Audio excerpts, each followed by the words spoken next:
When you first start exploring biomedical approaches for autism, the sheer amount of information can feel like a tidal wave. And one of the first and often most confusing topics you'll encounter is the diet. Specifically, the gluten-free, casein-free diet, or GFCF. You've probably heard the stories. Some are incredible and some are dismissive. And it can be really hard to know what to believe. The truth is, there are biological differences that make this diet feel like a miracle or feel totally flawed. But don't worry, we'll help uncover if it's right for your child. My goal in this video is to help you cut through the noise. We're not going to talk about hype. We're going to look at the actual scientific models, the clinical research, and the practical steps so you can make an informed decision for your family. My name is Caroline Tiburon, co-founder of Kind Root Health, and on this channel, we're dedicated to providing clear, science-backed information to empower parents.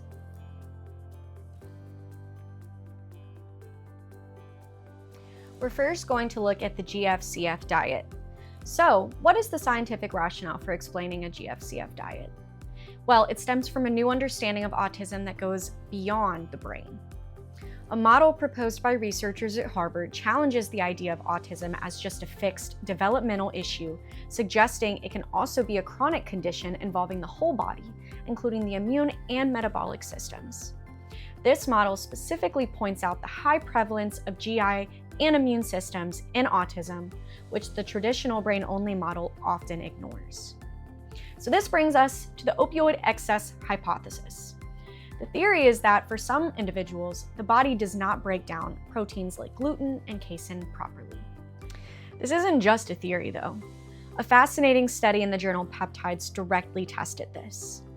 Researchers found that children with autism had significantly elevated levels of a specific casein-derived peptide called casomorphin 7 in their urine compared to healthy controls. Even more compelling, the levels of this peptide strongly correlated with the severity of autism symptoms. One report in the Journal of Child Neurology documented a girl with severe autism who started a GFCF diet at age 5. Her CARS score, which is a measure of autism severity, improved from 49, which is severe, all the way down to 17, which is considered non-autistic. Her IQ also increased by 70 points. A 12-month randomized control trial looked at a comprehensive nutritional program that included a healthy GFCF diet as a key component. The group receiving the intervention saw significant improvements in nonverbal IQ and autism symptoms compared to the control group. In fact, the parents in the study rated the GFCF diet as one of the most beneficial parts of the entire program. Okay, the theory is interesting, but how do you actually do this without going crazy? Here are my top 3 strategies. First, replace, don't just remove. For every item you take out, have a replacement ready. And second, become a label detective. You'll be really surprised where these things hide. So get comfortable turning packages over and reading the ingredients. And third, Sunday batch cooking. This is a lifesaver. Spend 2 hours on a Sunday prepping staples for the week. Now, before you jump in, I want to help you avoid 3 common pitfalls that can trip people up when they're starting a GFCF diet. So the first mistake is simply swapping gluten and dairy-filled junk food for gluten and dairy-free junk food. A gluten-free cookie is still a gluten-free cookie. In fact, a 2018 randomized controlled trial in the journal Nutrients found significant benefits from this type of intervention specified using a healthy gluten-free, casein-free diet which focused on whole foods like fruits, vegetables, and lean proteins. The second mistake goes a layer deeper. It's not just about finding hidden gluten and dairy, it's about making sure you're not replacing them with other highly processed pro-inflammatory ingredients.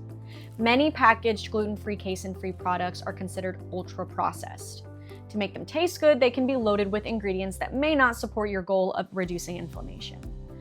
For example, the types of fats used are critical. Research has clearly shown that dietary trans fatty acids, often found in processed baked goods, are associated with increased systemic inflammation. Another large study found that dietary patterns with a high omega-6 to omega-3 fatty acid ratio are linked to higher long-term inflammation. So the key takeaway here is to read the entire label. Opt for products with short, simple, whole food ingredients lists you can recognize. And finally, mistake number 3 is removing major food groups without replacing their nutrients. Dairy is a huge source of calcium and vitamin D. You have to be intentional about adding those ingredients back in through other sources, which should always be discussed with your doctor. Okay, so let's talk about the cost. Specifically, gluten-free, casein-free foods can be expensive, but your grocery bill does not have to skyrocket. So here are my top 3 tips. First and foremost, build your meals around foods that are naturally gluten and dairy-free. Instead of buying expensive GFCF bread, focus on things like rice, potatoes, corn, beans, and all fruits and vegetables, meat, and fish. This aligns with the healthy gluten-free, casein-free diet approach using clinical research and its single best way to keep costs down. Second, cook from scratch when you can. Pre-made gluten-free, casein-free sauces and snacks have a huge markup. Making your own is almost always cheaper and healthier. And third, plan your meals for the week. When you have a plan and a shopping list, you're much less likely to make impulsive buys of expensive gluten-free, casein-free, convenient foods. Starting a gluten-free, casein-free diet is a journey, not a race. Be patient with yourself and celebrate the small wins. I'd love to hear from you. What's your single biggest challenge when it comes to gluten-free, casein-free cooking? Let me know in the comments below. And be sure to subscribe and hit that notification bell because in our next video, we're diving into the low FODMAP diet. Thanks for watching, and I'll see you in the next one.